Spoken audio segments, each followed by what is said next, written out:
campaign.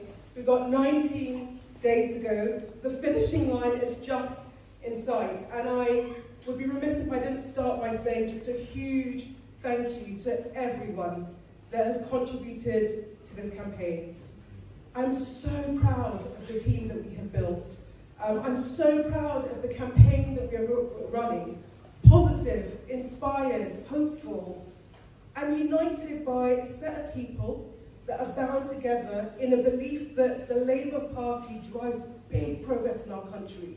United by the belief that we have to be determined to win the change that you know, I know, everyone that is speaking to people across our community absolutely needs. Thank you to our two by-election candidates, David and Mohammed. It has been an absolute privilege to campaign with you. I have loved your energy. I have loved your commitment and your dedication to this community. I know you will be stars in Southwark Labour. You will be amazing councillors, and we will do everything in our power to make sure that you are elected.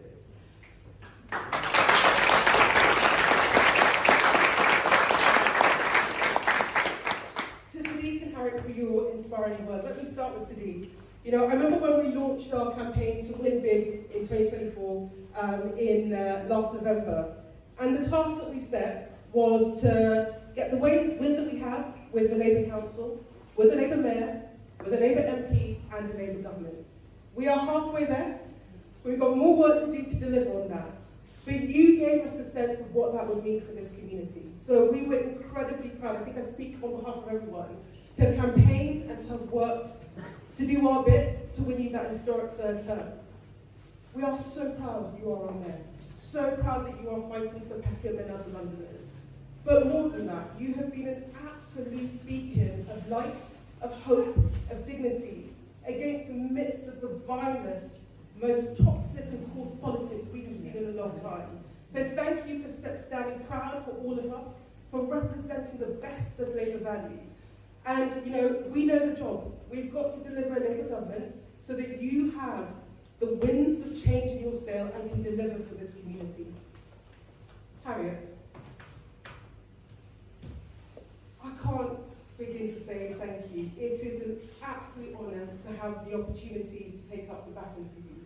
I think for all of us who have the chance to potentially come into a future Labour government, you have shown us the very best, the very gold standard of what it means to be an extraordinary MP. You have had huge national impact, been an absolutely iconic figure in our politics, but you have done that alongside incredible service to our community. The countless stories when we knock on doors of people who said, she touched my life, she did this for me, she did this for my family. It's absolutely astounding. National impact, but genuine, profound change to people's lives in this community. And I just wanted to say thank you for your support, for your encouragement. When I got selected, I'm not going to be a mentor, you don't need a mentor, but you have been an absolutely brilliant mentor. And thank you for your generosity and kindness, and for showing us all how to do it and to do it well. Look, for my part, I'm just incredibly proud and privileged to be the Labour candidate, to have the chance to represent Peckham. And you know, for me, this is personal.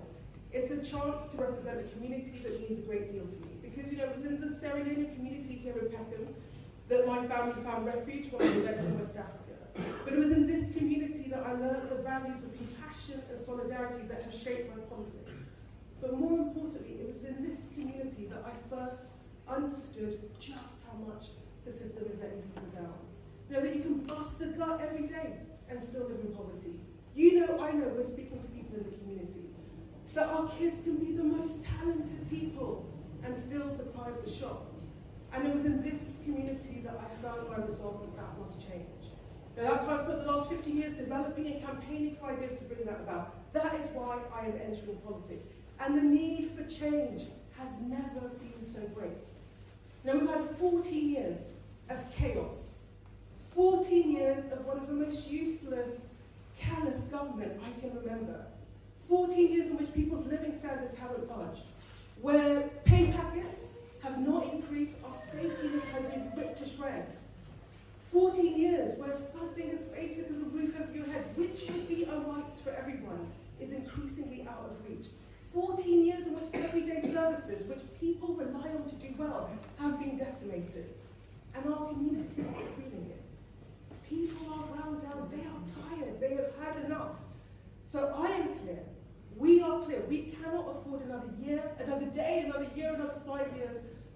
government. And our job is to go out and to have those conversations, to persuade people to vote for Labour, not because they are sick and tired of this government, but because they believe in their fibre that we will do everything in our power to make their lives better.